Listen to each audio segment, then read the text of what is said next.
This is the Triple Play Fantasy Basketball Show. I'm your host, Coach James Lewis. That's my co-host over there, Jacob Dunn. How you doing? Oh man, I'm doing good, man. I am ready for week 6, ready to tackle this, man. It's been 5 weeks of NBA gold, and I am just ready to keep it rolling, guys. Absolutely, and man, it's been a long week over here for Coach Lewis as I'm making cuts, and I know you and your fantasy team can understand making the cuts and how it gets tough as Yeah. in middle school basketball. I try to keep 12, and on most of our fantasy teams, we got like 12, 15 guys, depending on how many roster spots that you have. And it's tough, especially when you have the whole pool of the NBA to search from. So Right. our plan is to try to help you out with who to pick up on week 6 because you want to get ahead of the curve. There was a pickup this week that had 59% of leagues adding him, and if you added him on, Monday morning, you had yourself a good week. Um, we'll talk about maybe if this player, Talen Horton-Tucker, is a player that you want to keep or maybe move on for him based on the king. The king is back, Yep. so we definitely LeBron James is back, and we've missed talking about him. So it's week 6 approaching, people. We want to get you hip on the waiver wire pickups, watch list, people to drop our fantasy performances of the week, games played, notable injuries. Let's get right into it. Our waiver wire discussion and the man of the hour, the people that you got to keep your eyes on and maybe click to pick up, maybe make a tough drop. Talen Horton-Tucker, Jacob, I'm gonna send it your way. What a week this young man had, and you definitely benefited if you picked him up. Absolutely, guys. Talen Horton-Tucker is a talent. He is probably the youngest dude on this LA Lakers team. The Lakers are starving for youth. All right, there's a bunch there are a bunch of vets on that Hmm. team. LBJ, Carmelo, Rondo, list goes on and on. Westbrook. I mean, Lakers need this guy. Now, I know that last night or on Friday night, he had somewhat of a dud game. He only had 2 points, 2 rebounds, and 3 assists. All right, but he played 27 minutes and he started. All right, so I'm going to give him a pass just because he doesn't know yet how to play with LBJ, the king. All right, so give him a pass if you have him and just see if he can grow that chemistry with LBJ because he is a serious talent and the Lakers need him. And we all know that LBJ, he's getting up there in age. He's not going to play every single game. So Talen Horton-Tucker is a guy that I want on the end of all my benches. And just for those games to figure out how to play with LeBron. And when LeBron has to miss a game or 2 or 3, he's going to go off. So I definitely want that talent on my bench. And they paid him 30 million in the offseason. Right. And so they definitely and he was definitely getting eyes from the rest of the NBA Mhm. with his versatility, his length. It's well stated that his wingspan is like 7'3". Right. He has defensive potential. He has flexibility in which he can be in a lot of different multiple lineups. He does. I'm glad that you pointed this out. He does have to figure out how to play with LeBron James because he got much of his NBA bump last season when LeBron James did go out. Right. So he's still figuring out. The first game the King comes back, he has 2. He's trying to fill out the motions, but Mhm. the 3 games prior, and this is to start his season. I mean, he's going crazy. We see here against Milwaukee, he had 25 points, 12 rebounds, 3 assists, three pointers made, 3 stocks. Like he does a little bit of everything. And then the Mhm. game before that, he had 28 points on 4 threes made, 6 rebounds, 2 dimes, another steal in there. So he has potential to fill it up all around. He's not shooting a great percentage just yet at 44%, but this is a small sample size. He is shooting guard, small forward, flexibility, and just because he had a 2-point dud, if somebody dropped him, go scoop him up. Yes. Um, Pick him up. Use your actual waiver because I know we say waiver wires and everything like that, but we're basically talking about free agents. Right. And the waiver, yeah, you gotta put your name in the hat, and hopefully no one else clicks yes. We're moving on.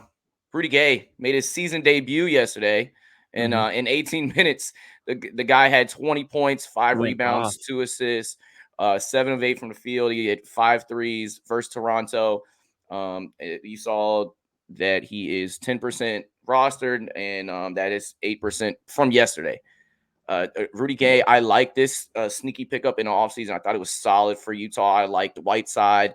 I liked him. I think that their bench definitely suffered a lot in the playoffs, and they needed to get deeper, and they needed vets and guys that can win. So I loved the Rudy Gay pickup. He's somebody that, take a gamble and pick him up to start. If it doesn't work, drop him. But you hate to be the person that, like last week, you're like, oh, let me see Talen Horton-Tucker play 2 games maybe, because he had 17 the first game, and then boom, he goes off for 28 and then 25 next game. So you don't want to get lost in the dust as far as that's concerned. That's right, guys. Be ahead of the curve. All right.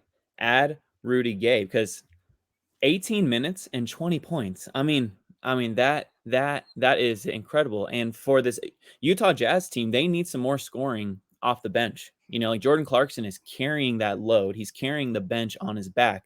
But Rudy Gay, like you said, Coach, he's been, Rudy Gay is a very consistent fantasy contributor, across the board. And he had a near perfect night in his debut, going 7 for 8. So I'm definitely looking to add Gay, especially in 12 plus team leagues. All right. You can do worse than to add him on the end of your bench just to see if he can keep this going. And he is available in 90% of Yahoo leagues. So he is out there, guys. So why don't you do your bench depth a favor and add Gay? Yeah, and he's a small forward, power forward eligible. Of course, Yep. we like flexibility in our positions. My main guy, honestly, to add, especially for the week, this is not a season-long pickup, but my guys, it's Kevin Love. He's power forward, center eligible. Laurie Markkinen is still not back. Jared Allen is dealing with an illness. Evan Mobley is out for 2 to 4 weeks. Thus, Kevin Love gives you production. He's how outstanding of a rebounder he has been his entire career, but even still now, and even in short minutes, he'll produce you there. He gives you threes. He can drop some dimes. Against Golden State, he had 17 points, 7 rebounds, 2 assists, 4 3-pointers made. He's 43% rostered, and that's a 14% uptick this week. I think he's a great pickup for the week of 6. And, you can move on after people come back. But right now, he should be rostered in 12 team formats category style. I have a bit of mixed feelings on Kevin Love. Over the past 3 seasons, the longest consecutive game streak delivered by Love was 19 contests. So it's really hard for him to find consistency in the NBA as of the last 3 years. He seems to always be dealing with an injury, or it seems like the the Cavaliers don't really want to play him big minutes. Maybe they know that his body can't handle it, or perhaps that's just not him anymore. But like you said, Coach, he can, even in limited minutes, in 20 to 22 minutes, he can rack up those boards, all right, and those threes, which is, if you need points, boards, and threes, then he is your guy. Especially with Markkinen, there is no true return date, because Kevin Love was just on the COVID list as well, and he missed 8 contests due to the protocols. So, he played 21 minutes in his debut back, and he almost doubled. 11 points, 9 rebounds, 2 assists against the Nets. So that's kind of what you can expect, like 10 to 12 points, 10 rebounds. Like, he's going to give you those double doubles as long as he's getting 20 plus minutes, which is probably where he will hover, around 20 to 22 minutes on this Cleveland Cavs team. And even when Markkinen comes back, Love should get 20 minutes, which is solid, because you can do a lot worse than someone like Kevin Love at the end of your bench. I know he's 43% rostered. So if he can have a big game. I'm almost suggesting that you sell high on him because I can't count on Kevin Love every game, and I need every game production from him. So I'm kind of on the fence with this ad, but if you have him, I would look to sell high. Yeah, I just don't think that he just has the intrigue for other people to want Yeah. him anymore. The word is out. I mean, he's definitely injury prone. He's not somebody that you have a solid rock or foundation in, like he has in the past. I say he's a Sunday pickup for me because he Yeah. plays Monday, he plays Wednesday, and you can move on from him after that. But he's going to definitely produce, and you could squeeze out some categories in those first 2 games. Cedi Osman also is dealing with some back issues. Cleveland is just getting decimated by injuries. Yeah. We find out that Colin Sexton did elect for the surgery, and now he is out for the season. So Yeah. Ricky Rubio owners are happy. Darius Garland, and it's funny because they actually were starting off with a winning team, and Right. it's kind of unfortunate. Evan Mobley brought that winning culture. Another guy to pick up, and to me, this is almost like a sneaky good get because he's starting for the Sacramento Right. Kings. He was an undrafted a rookie that can hit the 3 ball, and that's Metu. So he's 30% roster, and that's 28% this last week. He's averaging 10 points, 9 rebounds on the last week. He gets over a 3, 1 steal, 1 block. He's had double digits and at least 2 threes, 1 block in 4 of the last 5 games. That's a solid sample Mhm. size. 16 points, 10 rebounds, 2 threes, 1 steal, 1 block against Detroit on November 15. Marvin Bagley's getting a couple minutes here and there. I think they're trying to showcase him a little bit so that they can ultimately trade him. But the fact Right. that he is in the starting rotation, and the fact that he can stretch a little bit, Luke Walton uh, plays around with these lineups, but when someone's starting in the NBA and getting basically a double double and hitting a 3 and has defensive possibility, he's a guy that nobody really knows about, and you could sneak him on the bottom of that 12 team category league, Yahoo style. So definitely Meadow is the guy at the top of my list as far as the unknowns. Right. I just figured out how to say his first name, and Cool. it is Chimezie Metu. All right, and it's actually his 3rd year in the NBA. Did you know that? He Oh, didn't I know that he play was playing for much. the Nigerian national team, and he Okay. played for USC. Yeah. But I kind of he was kind of almost a forgotten guy on my Oh yeah. radar.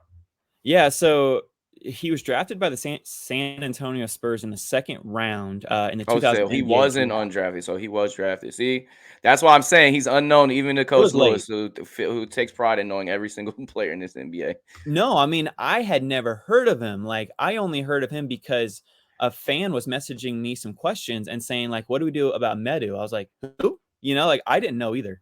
So, like the Kings like started him out of nowhere. All right. A 6'9", sort of like an undersized center, but that's the way that the NBA is moving nowadays. Like the centers are now 6'8", 6'9", and like you said, he's been starting over the past 4 games, and in those 4 games, he is averaging 11 points, 8 rebounds, almost a steal and a block and a 3. Like he's almost averaging a triple one, which is extremely rare. All right, he's averaging 1.8 threes, 0.8 steals, 1 block. All right, and he's been playing 26 to 28 minutes per game. All right, that's gold. All right. He may not be extremely consistent just because he's feeling out the NBA. He's only 24 years old, but add this guy because triple one stats hard to find. All right. And he is available in 70% of leagues, and starters are hard to find too. So add Medu wherever you can, especially in 9-cat leagues. And we like talking about safe floor guys and Yep. PJ Tucker. Yeah, he's been benefiting off of player injuries, notably Jimmy Butler in his last week. But he averaged 12 points, six and a half rebounds, giving you over 2 threes and a steal. He's a safe floor gentleman to roster that's not going to give you complete duds as he was kind of in the playoffs last year, but fits the Heat culture. I think this is a wonderful pickup for them. I think the Heat are a legitimate threat in the Eastern Conference.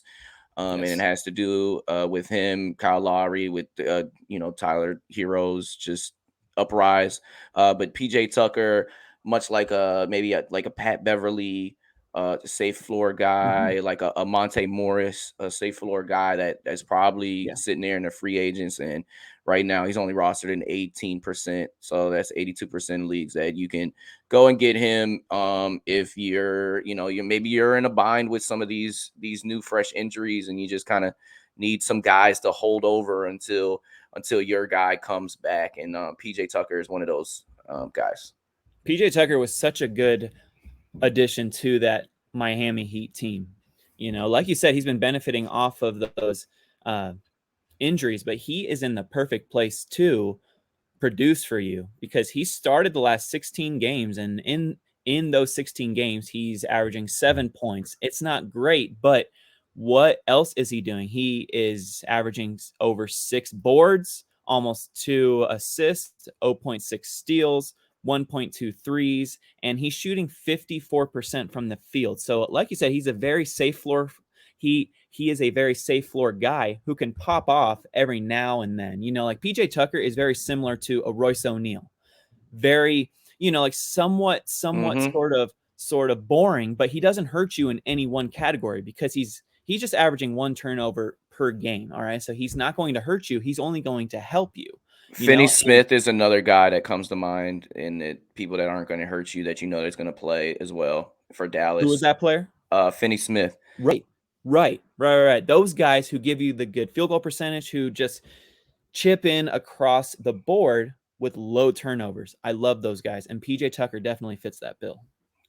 Now let's talk about some people that we have on our watch list. Yes. One guy in particular is somebody that I rave about. Yahoo probably needs to fix his position eligibility at listing him as a small forward, as he plays big. He plays powerful. Right. He plays the center position. He's not strictly a small forward, especially in today's NBA. He has the size and strength to guard bigger people. I've loved his game ever since IMG won the national championship, and he was one of those stalwarts on that team. Of course, they had Armando Bacot, they had Noah Farrakhan, they got Josh Green, who still can't get on the court for Dallas, but he's the guy. He's 12% uptick last week. He's getting you boards, and he has defensive potential. Somebody to really watch that nobody knows about it. And he's another Thunder guy. So fantasy basketball owners, like you can find some gold in the Thunder home. We told you to pick up Duarte last week, and he's had 20 points in 4 of the last 5 contests. So Jeremiah Robinson-Earl, if he's getting like 5 more minutes, he's almost a must. I know he's a double guy, and he's almost a must rosterable candidate if he does get a little bit more uptick in his minutes. And a big question mark was his 3-ball shooting. If you leave him open, he can make him. But 1.3, that's serviceable for a big.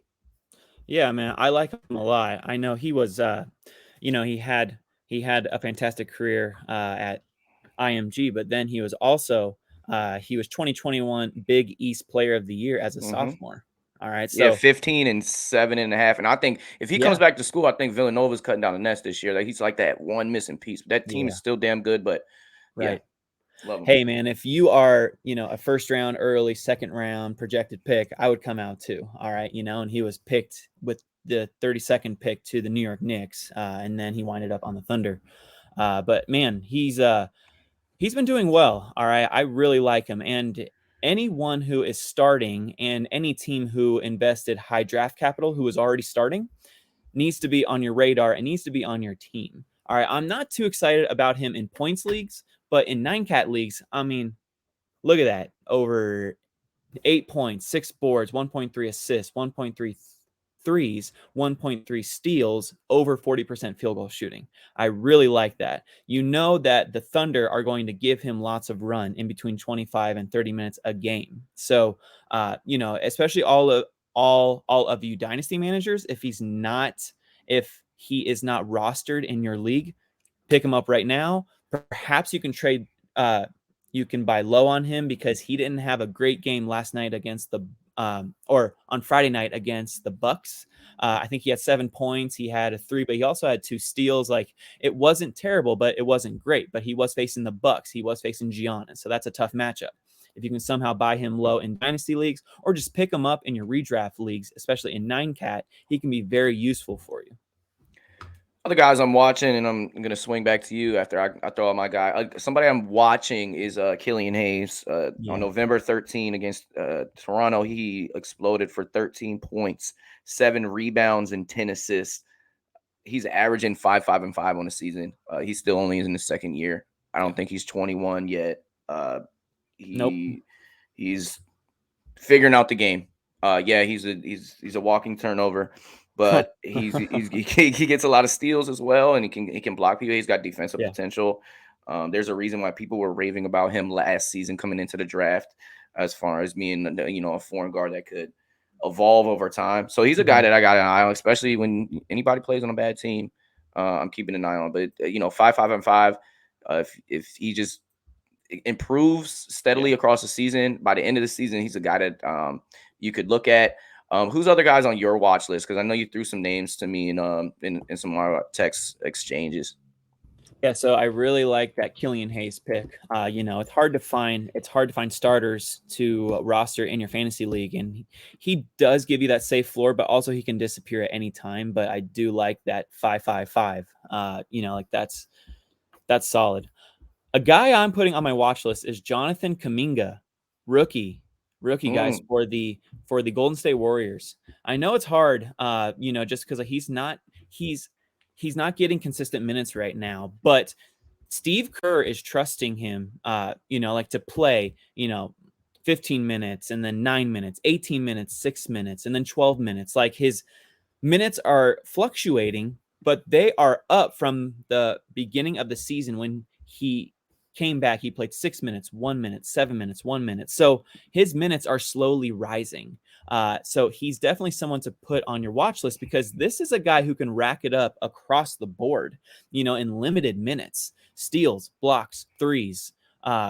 He's not the greatest shooter, but don't forget, this guy was argued to be the number 1 pick before last season. He went to the G League. He didn't go to college. He went to G League. His field goal percentage was awful. He reclassed. He was number 1 player in his class. He moved up class, and then guess what? We're playing with grown men, and he still averaged 16 over there in the G League. Right? So he has potential. I like him kind of playing that Andrew Wiggins role, where when he's off the ball, he's a good slasher. He's athletic. He will boom on your head a little bit. And I think, like, watching a player like Andrew Wiggins is helping, shape him a little bit. And then the confidence in the coach, like you said, Steve Kerr it's another reason that you should have an eye. And anytime you have a young kid, a rookie that has a high ceiling as far as his potential is concerned, is somebody that you always got to watch. Guy that was impressive his rookie year for the Grizzlies, Brandon Clarke. He seemed to fall out of the rotation, but he's had some moments recently in the past couple of weeks for you to kind of watch him as well, because he can really board. He can really rebound well when he gets minutes. Yes. He is a guy who fell out of favor in Memphis earlier in the season, and he was dropped everywhere. I believe he's only 6% rostered in Yahoo, but as of the last 2 games, he is averaging 13 points, 1 steal, 1.5 blocks, 2 assists, 4 rebounds. Like, he can rack it up in limited time, and that's only in 16 minutes. All right. So he's one of those guys that you need to watch, and you can stream in favorable matchups. As well, if anything happens to Jaren Jackson, or Steven Adams, he's the next man up, and he will automatically be vaulted to top 75 because he can produce across the board with high field goal percentage. So definitely keep an eye on Brandon Clarke. Absolutely. But with every pickup comes a drop. Yep. Our main drop guys, one that I did drop, one that I'm holding on to just because he's a savvy vet. A guy that I finally let go this week is Chris Duarte, who at the beginning of the season was averaging, 17, 18 a game. He was Yeah. shooting like 16, 17 a game. Like they had injuries. LeVert wasn't there yet, and so Right. his usage rate was a lot higher. He's averaging 14, 4, 2. Like he's got a really good, floor. He's still hitting 2 a game. I'm not saying that he's a bum or he's better than No. some of these waiver pickups that we were mentioning earlier. But, I had injuries. I had, Jimmy on the IL. Um I had who someone else on the IL that just LeBron James. Yep. LeBron James just came back. So I got LeBron Mm. James in and I had to cut Chris Duarte. It's just something that I've moved on from, and maybe that was a candidate that you should have sold high on. Yes. Somebody that maybe is somebody you could catch somebody selling low on is Karis LeVert. He's these guy that's averaged 21, 5 and 5 last Mhm. year. And this year he's shooting 39% from the field. It's gonna go up. So Karis LeVert is somebody that I would target on a trade list. If I'm you, I'm not saying that he's a must winning guy, but I think that he's a guy that you could, maybe sneak in Mhm. Dylan Brooks. I would trade Dylan Brooks for Karis LeVert all day. Absolutely. Yeah. Yeah, yeah. This drop hurts just because, like you said, Chris Duarte was killing it at the beginning of the season. And I was asked by a few people, should I sell high? And I said 100%. Karis LeVert's Hmm. not there. He's nearing a return. And TJ Warren is nearing a return as well. He should return late December. So like Duarte should keep starting until TJ Warren comes back. And who knows if TJ Warren is even going to get that starting role, because the Pacers did invest the 13th pick on him in the first round, and he's 24 years old. So they knew that he was an older prospect. So Duarte is still going to hit 24 to 30 minutes for at least the next 2 months. So he could have some fluctuating games where he produces, but overall, especially in points leagues, you can drop him. And then in shallow 9-cat leagues, like a 10-team league or even a 12-team league, if you're desperate, I would definitely drop him as well. Another guy that is on the radar as far as dropping, or maybe just selling high on. It's Carmelo Anthony. Yeah, Carmelo Anthony at the beginning of the season was second in the league in 3-pointers made. That's now at 2.8 a game, which is nothing to sniff at. That's really solid. that's right. His field goal percentage is 47%, but we have seen his numbers go down a little bit.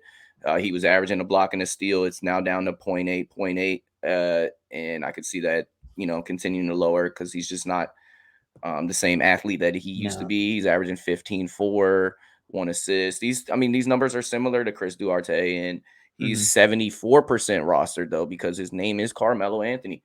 Right. Talen Horton-Tucker just came back and he's playing heavy minutes. I'm not saying he's falling out of the rotation anytime soon. He's going to give you games where he's having 25, but he's also going to have games where it's 6 and he might not play as Yeah. much because they're as the season progresses, they don't want him playing as heavy minutes as he's been playing this entire season because they want to save him for when it really matters, when they're Right. trying to cut down the nets. So Right. Carmelo Anthony is somebody I would sell high on, or I'd even consider dropping him. I have him on my team. I decided Yeah. on Duarte over him, but I was going back and forth on it. Yeah, man. 37 years old, and the emergence of Talen Horton-Tucker and the return of the King. Yeah, he's definitely droppable. Do you have anybody else in mind as far as drops are concerned before I get to our injuries in our game played? We actually hit up on all the people that I would definitely drop. Like Okay. I'm sure there's like a lot of names, but those are the big names that I would consider dropping. All right. Wave bye Injuries. bye. Peace. And with injuries come people stepping in. You definitely want to be on top of things. Jimmy Butler, right game time decision. Guess what? He gets activated. I have him on my IL. He had 31 and he had a 31 triple double. Woof. Right. So you gotta stay active. I set an Right. alarm for 6:30 every day Eastern time. So that way before that first game ticks off, I can kind of see who's gonna play, who's not gonna play. Smart. And sometimes in ESPN, if a guy's not gonna play, they'll let you put him on the IL and you can pick somebody up for the day or two. Yeah. So you gotta stay on top of things. You can't just press the start active players for the whole week. Sometimes it puts some of your better players on the bench when you do that. I had Cade Yeah. Cunningham in a situation where he had 25, 8, and 8.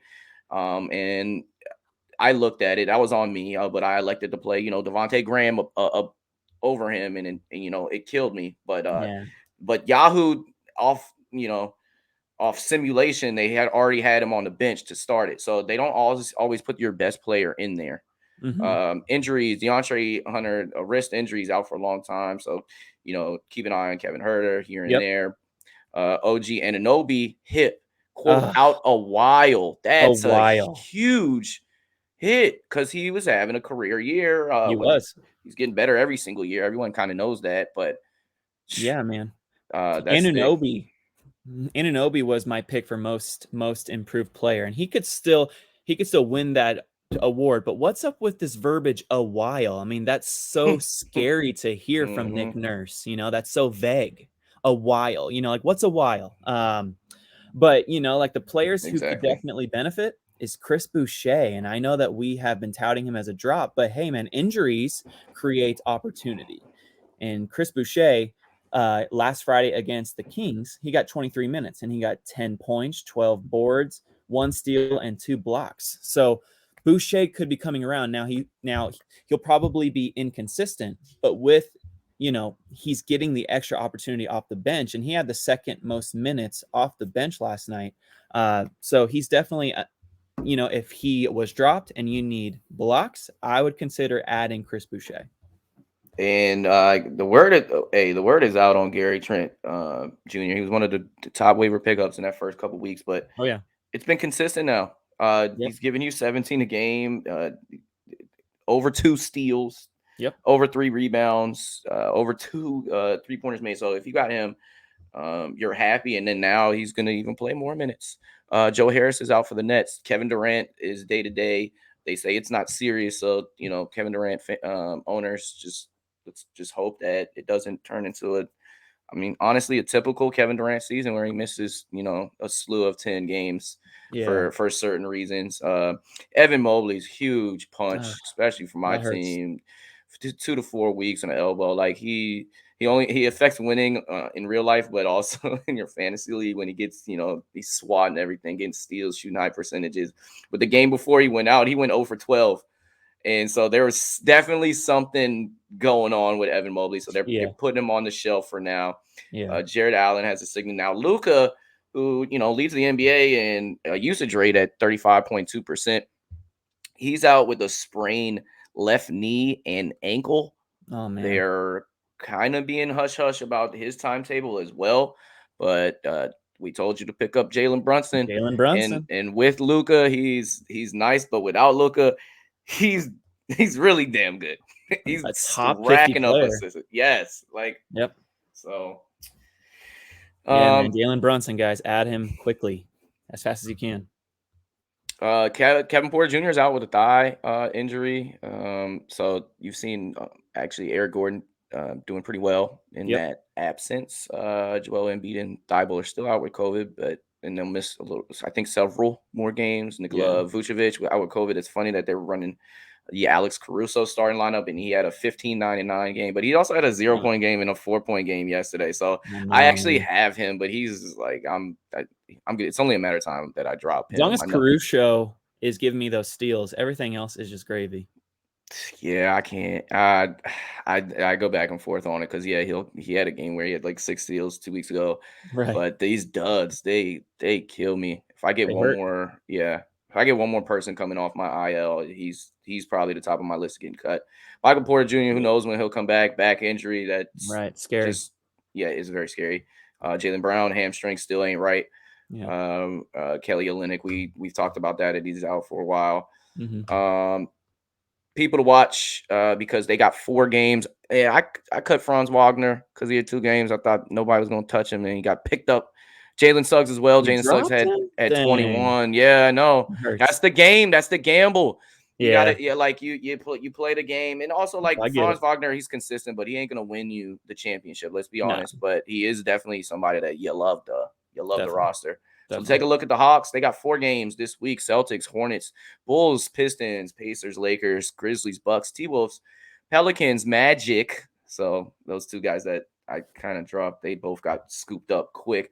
The Yeah. Jazz, the Wizards, who only had 2 last week. So same thing with the Magic. So those owners will benefit this week.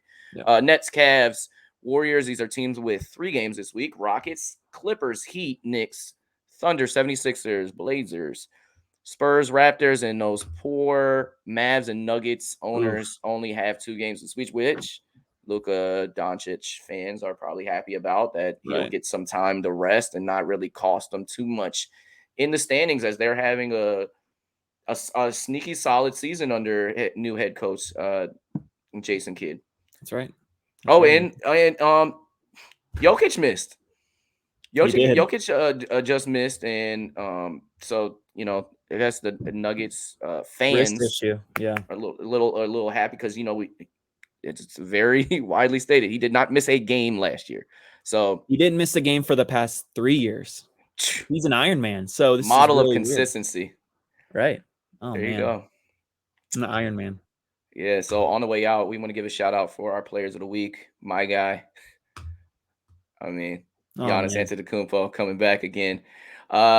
Against OKC yesterday, he had 21 points, 19 rebounds, 7 assists, 2 steals, 4 blocks. He's on my fantasy team. I drafted him right before Steph Curry, so I really couldn't have gone wrong. That was the only 2 people that were kind of considering this position. But I mean, Giannis being able to be power forward center eligible was kind of no brainer. But in the Lakers, and I definitely want to hear your opinion on this. He had 47 points on 18 to 23 shooting, 9 rebounds, 3 assists, 3 3-pointers, and he made Anthony Davis look not average, but looked like he was in a different tier group.